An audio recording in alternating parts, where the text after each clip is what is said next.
Hi love, at tabunon ako na yan nagmata kay mapaligas pa ako. Bandang alas 4 nga ni san maaga. Pinuka ko na si Papa kay mapahatod ako sa terminal. Naka-jacket nga ni ako didi kay mapinitong papag madaling araw. Sakto nga ni 5 AM na yadi na ako didi sa terminal Sambulan. Nansakto man mahali na ini. Inhabol ko talaga ang first trip para atab ako makaabot sa Legazpi. Mala kay ako ang una na pasahero. Masing nga ni diri puno ini na bus na hali talaga sira pagsakto na sa oras. Magayon talaga ini na Valley Views and Erosin. Tapos nadumduman ko wala pala ako pakabakalbo namin. Pero thank God hanggang Legazpi diri ako nagsuka. 7:45 nakaabot na ako sa Legazpi. Tapos si Mayon tulos ang nagbungat sa ako kagayon-gayon talaga. Tapos nagdiretso na tulos ako sa PRC, nagpila tulos ako para madali matapos. Tapos habang nakapila ako, nakikwentuhan muna ako kay Ma'am Maylin. Siya nakaupod ko niya na adlaw hanggang sa magtapos kami. Kakuha nga na mo ID, sakto alas 12 na, kaya sabi na mo makaon muna kami sa SM bago kami mag-uli. Grumo ko na nga ni dito ang buho ko, kaya di pa ako nakasuglay bato pag-abot ko. Pero guguto muna ako, kaya unahon ko muna maghanap sim pagkaon. Mabuoton man nga nini si Ma'am Maylin, yan ko lang siya nakilala pero grabe na na-share namo sa buhay-buhay namo.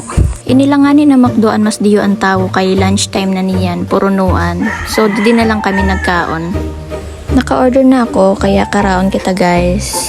Ikaw love, nagkaon ka na?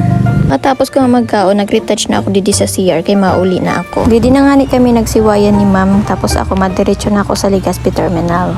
Mayad nga ni adi lang sa luwasan kaya nagbaklay na lang ako. Pag-abot ko nga ni didi sa luwas habang nagburo video ako, may nakaimod pa lang sa ako na gurang, nagngingirit-ngirit.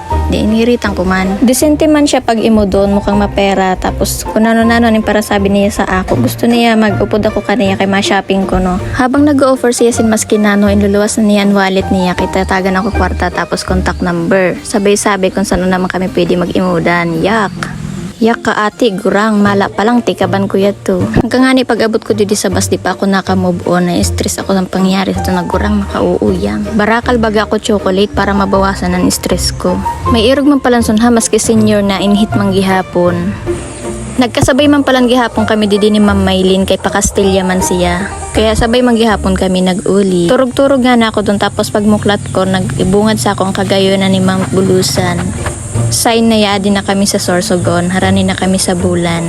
Sakto 5:30 nga ni nakaabot na ako sa Bulan. Loyado nga ni ako sa biyahe kaya nagpahuway muna ako dito sa 7-Eleven. Mala hagarduno na ako, di pa nakasuglay. Pero nga ni ako sa kayan pa uli kaya makisabay na lang ako kay Ate Maika. Alas 6 pa ang luwas niya kaya nagkada muna ako sa barkada ko dito sa Zone 3 kay harani man lang kaya lakaw ko na. Makipahuway muna ako dito. Didi na ako naghulat-hulat kay Ate Maika. Kaya din barkada ko ho, shoutout Corinne. Corinne, umimod ka, buruburikat ka pa doon. Tapos pag alas 6 nga nagluwas na ako, kaya na si Ate Maika naghuhulat. Yadi na kami, pauli na kami. Maghapon ako sa kakabiyahe, kulog sa likod. Shoutout nga po pala kay Aiba daw vlog. Sana nag-iimod ka niya. Tapos kay Paitaba Vloggers, shoutout sa'yo. Shoutout po kay Sir Ronnie Velasco sa bagong Star Sender. Thank you for watching. Goodbye for now.